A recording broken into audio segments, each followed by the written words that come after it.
my TED Talk. I talk about bikes here. And very scary statistic.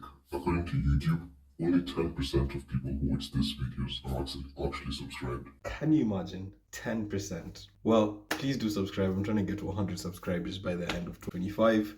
Subscribing is free for you. It doesn't cost a thing. And it helps a lot in terms of what I can do with this channel. But anyway, straight into the topic matter.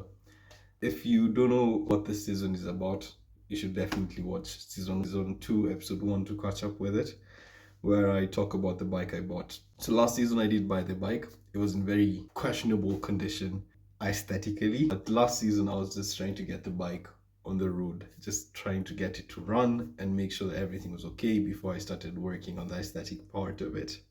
Luckily, this winter I have had a chance to work on it and make it a bit better. Now, this is how I've been riding the bike the whole of the season. And if you look at it closely, you'll notice it's missing a few panels. This is how the panels are supposed to look like. No, the panels are not on the bike because they still have the gross brown paint painted on them. In case the guy who stole the bike watches my videos, I want to know why of all the colors you chose to paint it, you chose brown. Because I feel like a hot red would have looked good. Even a black one. Black would have looked quite good as well, and it's very inconspicuous. Like, there's so many black bikes out there. Brown is just gross, and the previous owner of the bike said it looked a lot like diarrhea. But anyway, moving forward, that's why I don't have it on the bike. So I kept the pieces that I was able to get the paint off on the bike.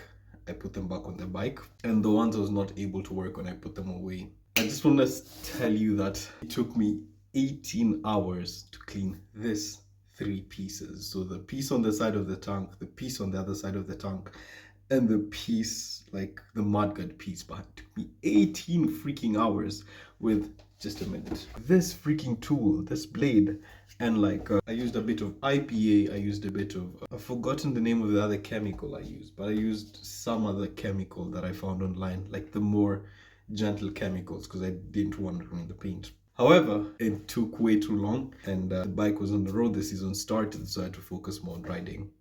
Apart from this, the bike does have a lot of overspray. The frame is supposed to be gold, but it's not as shiny as it's supposed to be because of the overspray. Anyway, this season I decided I want to get the bike looking much better, so for next season, so that when I do ride it, I'm actually very proud of the bike. I picked up this from Biltema, and this worked extremely well for the plastic pieces. For a paint stripper for the brake light tint, which means it's good for plastic, so it's been able to get a lot of paint off the plastics. And not just that, instead of using this scraper, I came across an idea where you could use sandpaper or a scour pad like this, and use it to scrape the thing off, and that worked amazingly. I was actually shocked.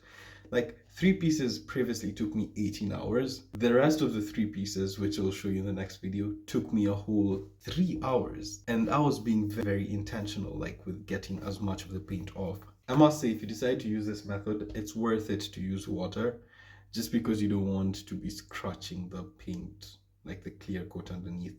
I didn't really care about the clear coat underneath my bike. I wish I'd cared a bit more.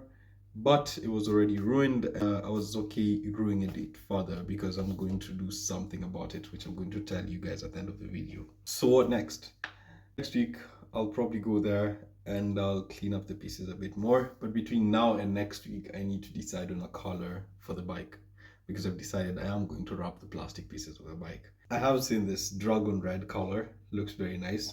Someone has told me about carbon fiber wrap, which is a bit tacky, but it also looks really good because it's only for the plastic pieces. And lastly, I have this midnight purple sort of color. Let me know what color you guys think would look good. And if you have any tips about wrapping a bike, let me know down in the comment section. That's it for today. I really don't have a lot. I just wanted to make a video for the consistency, and yeah, do drop a sub. Subscribe on your mom's phone, subscribe on your dad's phone. Let's get to 100 subscribers before the year ends. Thank you guys for watching this video, and see you guys next week. Cheers.